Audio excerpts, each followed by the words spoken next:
সালামু আলাইকুম। আমি সাংবাদিক বজলুর রশিদ, পুঠিয়া উপজেলা প্রেস ক্লাবের সাধারণ সম্পাদক। আমি আজকে এসেছি পুঠিয়া উপজেলা না, পুঠিয়া উপজেলাধীন বারুইপাড়া নামক গ্রামে। এখানে একটা আকস্মিক দুর্ঘটনা ঘটেছে। তা হলো একটা 20 বছরের মেয়ে, নাম কি? সোমা। সে আত্মহত্যা করেছে না আসলে কি রহস্যজনক? মেরে ফেলে দিয়েছে, তাই না? এটা কনফার্ম কিভাবে হলেন? কিভাবে কনফার্ম হচ্ছেন যে মেরে ফেলে দিল? শিওর কিভাবে হচ্ছেন? ছোট ছেলে আছে, ছোট ছেলে বলছে আমার বাড়িতে এটি না, আমার বাড়ি দূরে, আমরা শুনতেছি ছোট ছেলে বলতেছে ওর মেয়ে। আচ্ছা, এই সোমার মা কিন্তু আমি আপনি একটু আসেন। মেয়ের বয়স আমরা 20 বছর ধরেছি।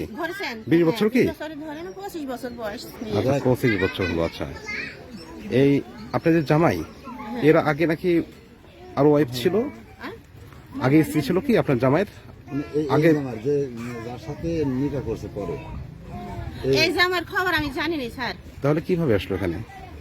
মানে ধরেন যে এই ছেলের বাপের সাথে যখন বিয়ে হলো, হ্যাঁ, তখন ওই ছেলের বাপের এই ছেলেটা কি? এই ছেলে কি? এই ছেলে আমার মেয়ের। এই সোমার মেয়ে? হ্যাঁ, ওই ছেলে। তাহলে সোমার ছেলে। তাহলে এই স্বামীর? হ্যাঁ, এই স্বামী? না, এই ছেলে না, ওই আগেকার স্বামী রাসেলের। আরেকটা মেয়ে রাসেলের বাসা কোথায় ছিল? রাসেলের বাসা আড়ানি শিকদারপাড়া। শিকদারপাড়া। তারপরে ওই রাসেলের কাছ থেকে এখানে যে চলে এসেছে মেয়ে, আপনি এটা জানতেন না? না, রাসেলের সাথে করে এটি বাড়ি করে দেওয়া হয়েছে। হ্যাঁ, রাসেল এর থেকে 2 মাস আগে চলে গেছে। কোথায় গেল? বাসাত গেছে, ওর বাসাত গেছে, নানি বাড়ি। শিকদারপাড়া চলে গেছে? হ্যাঁ, শিকদারপাড়া চলে গেছে। আচ্ছা, তারপরে? শিকদারপাড়া চলে যাওয়ার পর হ্যাঁ। যে এটিখানটা নাকি 10 দিন আগে শিপন ছেলের সাথে বিয়ে হয়েছে। শিপনের বাড়িটা কোথায়? এখানে কোথায়? এখানেই কথি আমি জানি না স্যার। আচ্ছা, তাহলে আপনি হলো রাসেলকে এখানে আপনারা খরচ করে বাড়ি করে দিয়েছেন? রাসেলে নিজ খরচ করেছে। নিজ খরচ করে বাড়ি বাড়ি করেছেন? করেছে। আচ্ছা, তাহলে আপনারা রাসেলের সঙ্গে বিয়ে দিয়েছিলেন, আপনারা মনে করছেন জামাই বেটি সুখী আছে, হ্যাঁ, সুখে এটা আছে। ভাবতেন? হ্যাঁ, এটাই ভাবতেন। তারপরে বলেন। হ্যাঁ, তারপরে ধরেন যে এই পরিমাণই জানি যে বেটি জামাই তো সুখেই আছে। আচ্ছা, আচ্ছা। এই পরিমাণটা তারপর থেকে আমি আর কিছুই জানি না। আচ্ছা, রাসেলের পক্ষের বাচ্চা কয়টা? 2টা। এটা ছোট, হ্যাঁ, এটা ছোট। আর বড়টার বয়স? বড়টার বছর 3 বছর। এটির হচ্ছে কুরবানি তাহলে 1 বছর হবে। আচ্ছা, তাহলে ওই রাসেলের বাড়ি শিকদারপাড়া, আর আপনার বাড়ি? আপনার বাড়ি আমার বাড়ি কান্ডা। কান্দ্রা, মানে পুঠিয়া কান্দ্রা। পুঠিয়ার কান্দ্রা। আপনি আপনার মেয়ে সোমাকে বিয়ে দিচ্ছেন শিকদারপাড়া, ওটা বাঘা? হ্যাঁ, বাঘা, বাঘা থানা। বাঘা থানা শিকদারপাড়া। তো সেখানে বিয়ে দেওয়ার পরে রাসেল এসে এখানে বাড়ি করে? হ্যাঁ, আমার মেয়ে এটিকার ভোটার, তো এটি এই জমি খাস জমি পেয়েছে, তাই আমরা সবাই মিলিঝিলি এটি। আচ্ছা, তারপর রাসেল এখান থেকে আবার শিকদারপাড়া চলে যায়। আপনার মেয়ে এখানে থাকে? একা একাই থাকতো? একাই থাকতো, কি করতো তা আমি শিকদার জামাই যে আগে চলে গেছে এটা খবরও আমি জানি না। আচ্ছা, আচ্ছা। তারপরে হঠাৎ করে অনেকদিন পর শুনলেন যে এই অবস্থা, এই জন্য? আজ সকালে শুনলো যে আমার মেয়ের এই সমস্যা।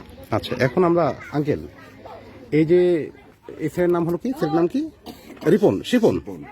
শিপন। এই শিপনের নাকি আগে স্ত্রী ছিল শুনছি। আছে, 2টি মেয়ে আছে বলে। না, স্ত্রী আগের কয়টা? একটা আছে ওর কাছে। একটা, মানে ওর নিজের বাড়িতে, শিপন নিজের বাড়িতে এখনো আছে? তার বাচ্চা কয়টা? ওর 2টা বাচ্চা। শিপন ছাড়া ধরেন যে ছাড়া এটি কেউ নাই। তাহলে আমার মেয়ের কি হলো আপনারা বুঝেন, আপনারা তো একটা সাংবাদিক মানুষ, আমি এরই বিচার চাই। আচ্ছা, এখন আপনাদের মনে হচ্ছে যে এটা হলো মানে নির্যাতন করে মেরে ফেলা হয়েছে, তাই না? এটা মনে হচ্ছে। তো আপনার নাম কি? মুসাম্মদ পিঞ্জরা বেগম। পিঞ্জরা বেগমের কয় নাম্বার মেয়ে এটা? 1 নম্বর মেয়ে, আর একটা ছেলে আমার। এক ছেলে এক মেয়ে। খুবই দুঃখজনক, তাই না? দুঃখজনক নাই, আমার স্বামী নাই, আমার বাপটা নাই। তো ঠিক আছে, একটা সাক্ষাৎকার নিলাম, সব তথ্য এখানে চলে এসছে। হ্যাঁ, ওকে, আপনারা স্টপ করে দিলাম। হ্যাঁ, ওকে, আসসালামু আলাইকুম।